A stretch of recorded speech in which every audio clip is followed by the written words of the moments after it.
Everyone, welcome back to my channel Nursing is Honesty. So today's topic is hyperglycemia. Previous video में हमने किया था hypoglycemia, which is a condition in which glucose level falls between 50 to 60 mg per deciliter, and hypoglycemia is a condition in which the glucose level continuously raising. Okay, so देखिए hyperglycemia का meaning क्या है? Hyper means increase या फिर high and glycemia means glucose level in blood. Glycemia means glucose level in blood means glucose का blood में present रहना, उसे हम बोलते हैं ग्लाइसीमिया. ईमिया रिलेटेड है ब्लड से. Emia means blood. Okay, so together hypoglycemia का क्या मतलब है कि जो ग्लूकोज लेवल है ब्लड में वो हाई रहता है. ओके, तो hypoglycaemia is also known as diabetic ketoacidosis. तो इसे डायबिटिक कीटोएसिडोसिस के नाम से भी जानते हैं, जिसे हम शॉर्ट फॉर्म में लिखते हैं DKA. DKA, D stand for diabetic and KA stand for ketoacidosis. Okay, तो अब हम इसकी डेफिनेशन देख लेते हैं. Diabetic ketoacidosis is a life threatening complication of DM. Means DM stand for diabetic mellitus. Diabetic mellitus का टॉपिक अगर आपको क्लियर नहीं है तो आप मेरे चैनल पे चेकआउट कर सकते हैं, मैंने ऑलरेडी वीडियो बनाई हुई है. Okay, DM stands for diabetes mellitus. Diabetes mellitus. देखिए यहां तक अगर मैं आपको समझाऊं तो डायबिटीज मेलाइटिस की ही कॉम्प्लिकेशन क्यों है हाइपरग्लाइसीमिया. देखो आपको पता है डायबिटीज मेलाइटिस में क्या प्रॉब्लम रहती है. या तो इंसुलिन जो है वो सिक्रीट नहीं हो पाता है इनफ क्वांटिटी में. अगर सिक्रीट हो रहा है तो जो सेल्स है, बीटा सेल्स है, वो नॉन रिस्पॉन्डिंग रहते हैं. तो यही प्रॉब्लम होती है डायबिटिक मेलाइटिस में. तो इस केस में क्या है, ये कॉम्प्लिकेशन क्यों है. हाइपरग्लाइसीमिया एक डायबिटीज मेलाइटिस की कॉम्प्लिकेशन क्यों है, क्योंकि इंसुलिन की एब्सेंस है. इंसुलिन क्या काम करता है, ग्लूकोज लेवल अगर हाई है ब्लड में मीन्स हाइपरग्लाइसीमिया की कंडीशन है तो उसे कंट्रोल करता है. क्या काम करता है, ग्लूकोज लेवल को रिड्यूस कर देता है अगर वो हाई है तो देखो डायबिटीज मेलाइटिस में क्या होता है, इंसुलिन इनफ प्रोड्यूस नहीं हो रहा, तो इंसुलिन की क्या है, एब्सेंस है, या फिर इनएडिक्वेटली प्रोड्यूस हो रहा है, इनएडिक्वेटली सिक्रीट हो रहा है इंसुलिन. तो क्या हो रहा है, हाइपरग्लाइसीमिया अराइज हो रहा है. तो it's a life threatening complication of diabetes mellitus and is caused by an absence or markedly inadequate amount of insulin. इसके रिजल्ट में क्या होगा, कुछ मेटाबॉलिक डिसऑर्डर्स प्रेजेंट रहेंगे. मेटाबॉलिक डिसऑर्डर्स,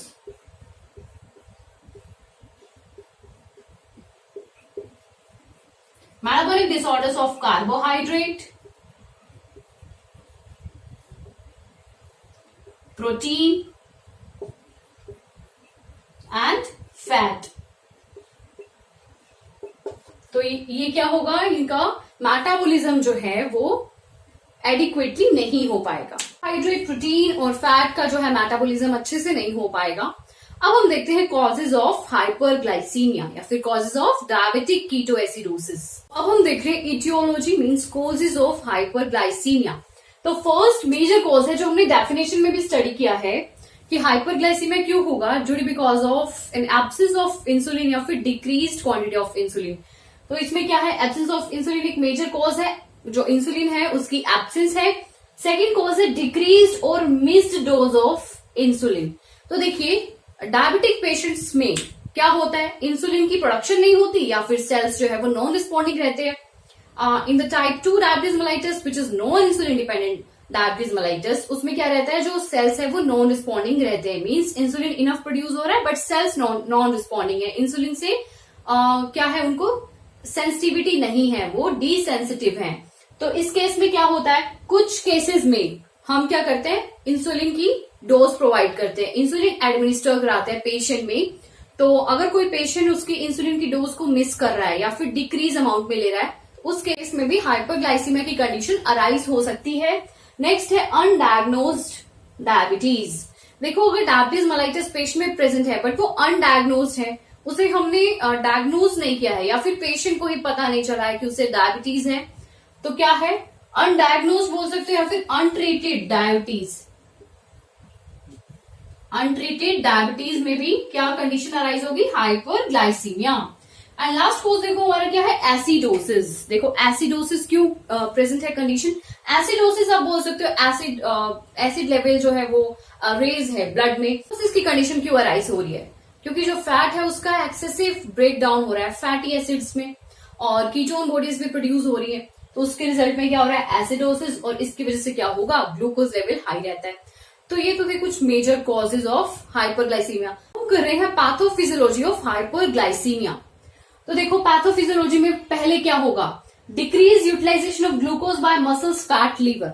आपको पता है जब ग्लूकोज बॉडी में प्रेजेंट होता है तो उसे सोर्स ऑफ एनर्जी मानकर यूज किया जाता है मसल्स में, फैट और लीवर में। बट देखो इसको ट्रांसपोर्ट करने का काम कौन करता है, मीन्स ग्लूकोज की ट्रांसपोर्टेशन कौन कराता है, तो वो है इंसुलिन। अब आपको पता है इंसुलिन क्या है, या तो डिक्रीज अमाउंट में सिक्रीट हो रहा है या फिर इंसुलिन की एब्सेंस है। अब इंसुलिन की एब्सेंस है तभी तो क्या हो रहा है, यूटिलाइजेशन है जो ग्लूकोज की मसल्स, फैट और लीवर में वो डिक्रीज हो रही है। फैट मीन्स यहाँ है एडिपोज टिश्यू, एडिपोज टिश्यू को भी क्या होती है, ट्रांसपोर्टेशन होती है ग्लूकोज की with the help of insulin या थ्रू इंसुलिन, तो वो क्या हो रही है, यूटिलाइजेशन डिक्रीज हो रही है। तो ग्लूकोज यूटिलाइज नहीं हो पा रहा है तो क्वांटिटी इंक्रीज हो जाएगी, ग्लूकोज लेवल जो है ब्लड में इंक्रीज हो जाएगा, तो उसके रिजल्ट में देखो क्या है, hyperglycaemia. Hyperglycaemia means increase glucose level in blood, means जो ग्लूकोज लेवल है ब्लड में वो हाई रहता है, और उसके रिजल्ट में क्या हो रहा है, हाइपरग्लाइसीमिया के रिजल्ट में, हमने डायबिटीज मेलाइटिस के टॉपिक में भी किया था, क्या होगा, ब्लड विजन। देखो ब्लड विजन एक सिम्टम है जो किसके रिजल्ट में शो होगा, रेटिनोपैथी। ग्लूकोज लेवल हाई होने की वजह से क्या होगा, रेटिनोपैथी। आपको पता है आई का एक पार्ट होता है रेटिना, तो वहां हो जाएगी रेटिनोपैथी, और रेटिनोपैथी के ही रिजल्ट में हो रहा है ब्लड विजन। हमने हाइपोग्लाइसीमिया में भी किया था, ब्लड विजन का क्या मतलब होता है, जैसे डबल विजन होता है या फिर थोड़ा धुंधला दिखाई देता है पेशेंट को, ब्लड विजन।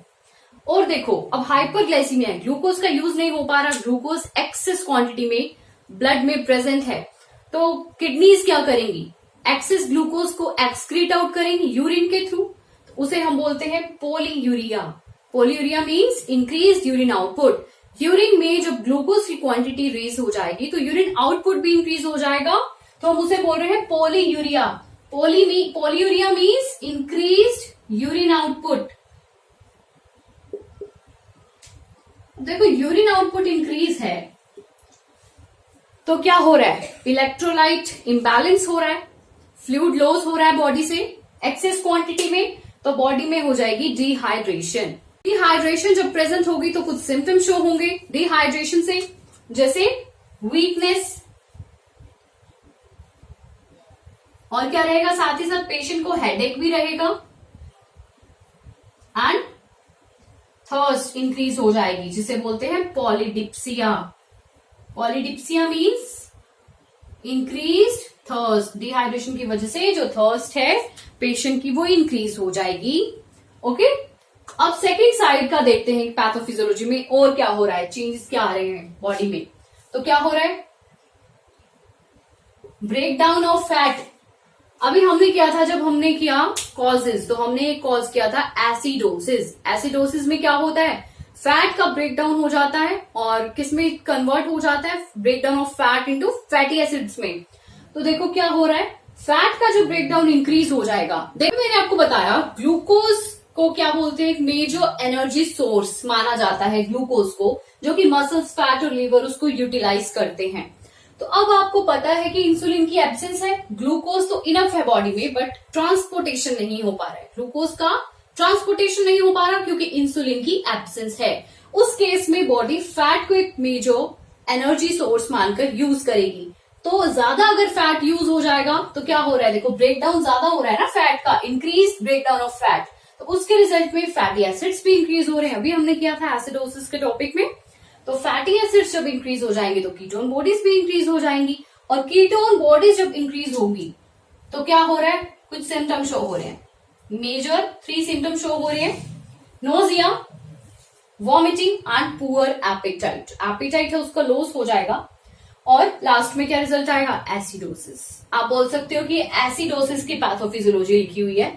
अगर कोई बोले कि एसिडोसिस की पैथोफिजियोलॉजी क्या होगी तो आप बताएंगे increase breakdown of fat, then increase fatty acids, then increase the ketone bodies and कुछ सिम्टम्स शो होंगे जैसे nausea, vomiting, poor appetite and क्या होगा कीटोन बॉडीज के रिजल्ट में जब इंक्रीज हो जाएंगी एसिडोसिस की प्रॉब्लम अराइज होगी।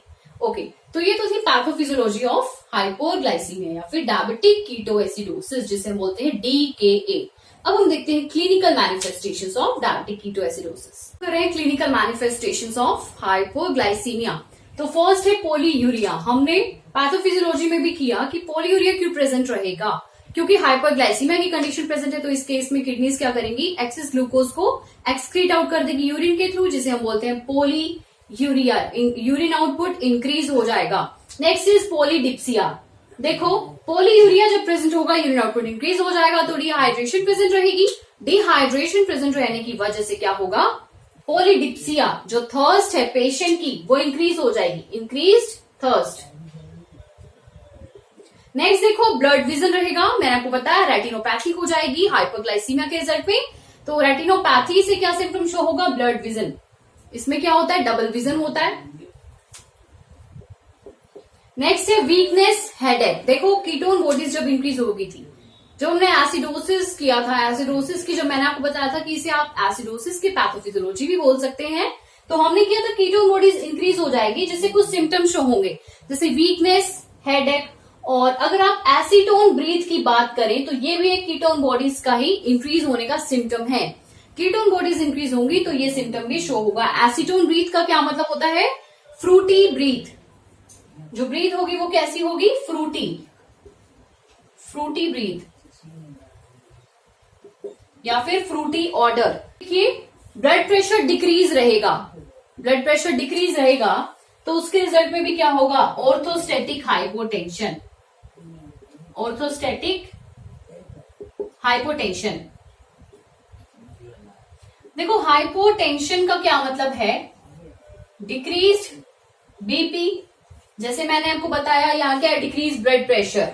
तो हाइपोटेंशन का मीनिंग तो यही है, decrease blood pressure. But orthostatic, orthostatic means जब पेशेंट अपराइट पोजीशन में होगा या फिर आप बोल सकते हो स्टैंडिंग पोजीशन में होगा, तब उसे फील होगा कि डिक्रीज बीपी। जो पेशेंट है उसे क्या होगा, साइन को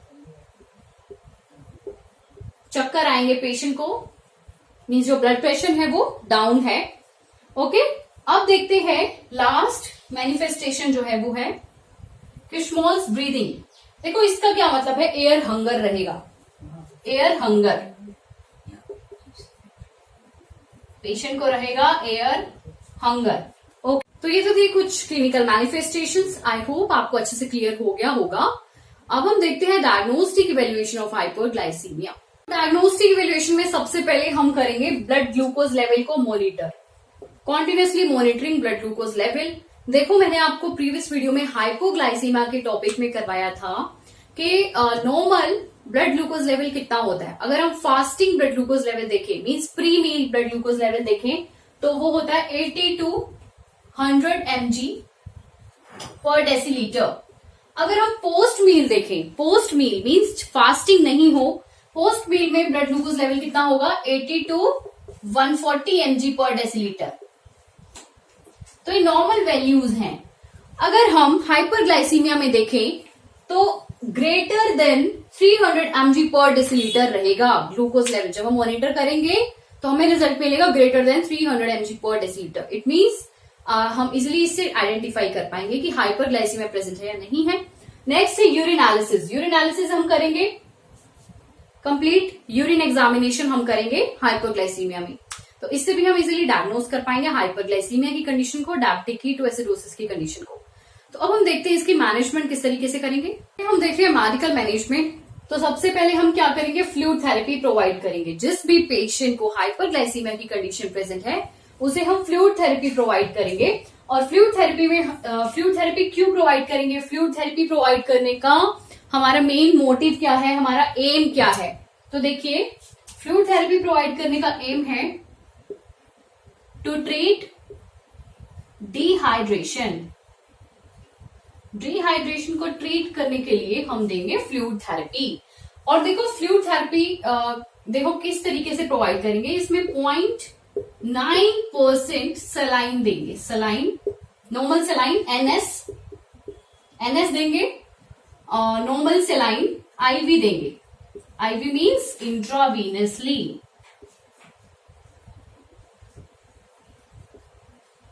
ये हम फिजिशियंस ऑर्डर पे ही एडमिनिस्टर कराएंगे।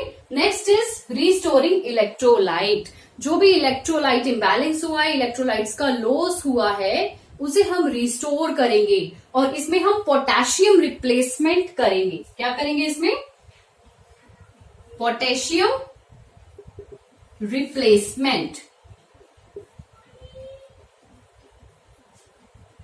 और देखिए, जब हम फ्लूइड थेरेपी प्रोवाइड कर रहे हैं तो हम उसमें every hour blood glucose level को भी मॉनिटर करते रहेंगे। तो ये तो थी मेडिकल मैनेजमेंट। अब देखते हैं नर्सिंग मैनेजमेंट। हम कर रहे हैं nursing management of hyperglycaemia. So first point ये आता है नर्सिंग मैनेजमेंट में कि नर्सिंग मैनेजमेंट का एम क्या है। तो एम है to control blood glucose level, to control the blood glucose level. Okay, तो फर्स्ट पॉइंट है continuously monitoring the blood glucose level. Blood glucose level को कॉन्टिन्यूसली मॉनिटर करते रहना है 1 आवर के इंटरवल पे and according to physicians order. Second is maintain intake and output chart. Intake output chart को maintain करके रखना है। क्यों रखना है? क्योंकि इससे ही हम इजिली आइडेंटिफाई कर पाएंगे कि पेशेंट को पोलियूरिया की कंडीशन प्रेजेंट है या नहीं है। Next is instruct patient to avoid the exercise. Patient को इंस्ट्रक्ट करना है कि कुछ टाइम के लिए एक्सरसाइज को अवॉइड कर दे, क्योंकि ग्लूकोज जो है वो एक्सेस क्वांटिटी में प्रेजेंट जरूर है बट उसका ट्रांसपोर्टेशन नहीं हो पा रहा है as a major source of energy.